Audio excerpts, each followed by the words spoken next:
This book is called Pumpkin Soup by Helen Cooper. This is one of my favorite books to read in the fall. It's a sweet story about friendship and working together.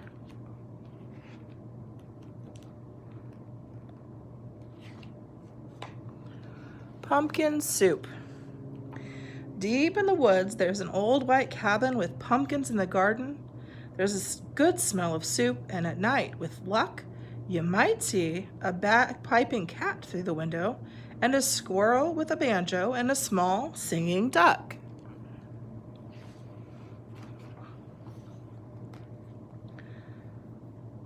The best pumpkin soup that you ever tasted. Made by the cat who slices up the pumpkins, made by the squirrel who stirs in the water, and made by the duck who scoops up a pipkin of salt and tips in just enough. They slurp their soup and play their song, then pop off to bed in a quilt stitched together by cat, embroidered by the squirrel and filled with fine feathers from the duck. And it's peaceful in the old white cabin. Everyone has his own job to do. Everyone is happy, or so it seems. But one morning, Duck woke up early. He tiptoed into the kitchen and smiled at Squirrel's special spoon. "Wouldn't it be fine," he murmured, "if I could be the head cook?" He drew up a stool, hopped up on top, and reached until his beak just touched the tip of the spoon. Ker-plunk! Down it clattered.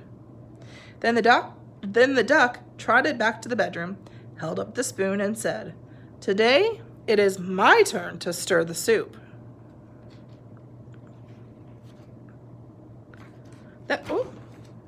That's mine," squeaked the squirrel. "Stirring's my job. Give that back." "You're much too small," snapped the cat. "We'll cook the way we always have." But the duck held on tight until the squirrel tugged with all his might, and whoops! The spoon spun through the air and bopped the cat on the head. Then there was trouble, a horrible squabble, a row, a racket, a rumpus in the old white cabin. "I'm not staying here," wailed the duck. "You never let me help with anything." And he packed up a wheelbarrow, put on his hat, and he waddled away. "You'll be back," stormed the cat, "after we've cleaned up."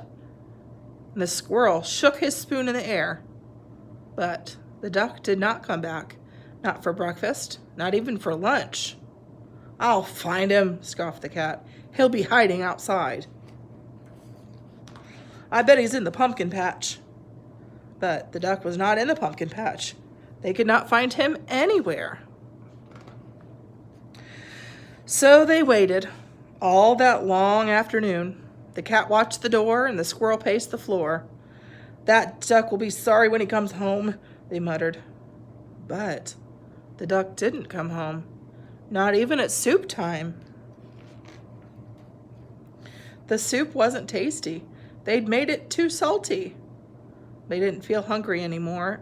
Anyway, they both sobbed over their supper, and their tears dripped into the soup and made it even saltier. "We should have let him stir the soup," sniffled Squirrel. "He was only trying to help," wept the cat. "Let's go out and look for him."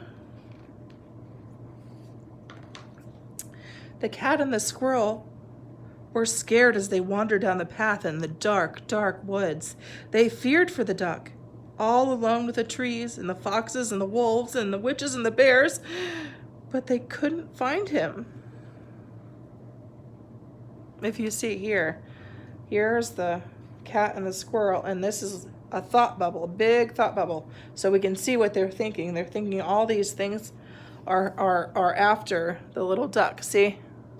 You see the thought bubble? I think that's what's happening. On and on they trudged until they reached the edge of a steep, steep cliff. "Maybe he fell down that," wailed the cat. See, this is what they're thinking happened. A thought bubble right here. "I'll save him," squeaked the squirrel, and he scrambled down on a long, shaky rope. He searched all around on the ground, but he couldn't find the duck. Then the cat whispered in a sad little voice, "Duck might have found some better friends." "He might," sighed the squirrel. "Friends who let him help." And the more they thought about it as they plodded back, the more they were sure they were right. Here's what they're thinking in the thought bubble. They're thinking of this: Duck's kitchen, the soup.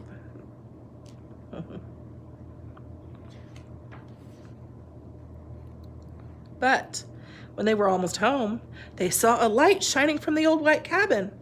"It's Duck!" they shrieked as they burst through the door. And Duck was so happy to see them. He was also very hungry, and though it was late, they all thought that they would make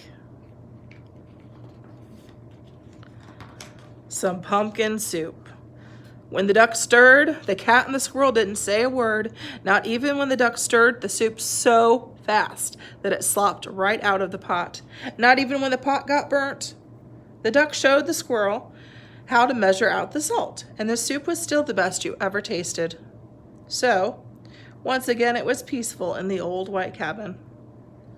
Until the duck said, "I think I'll play the bagpipes now."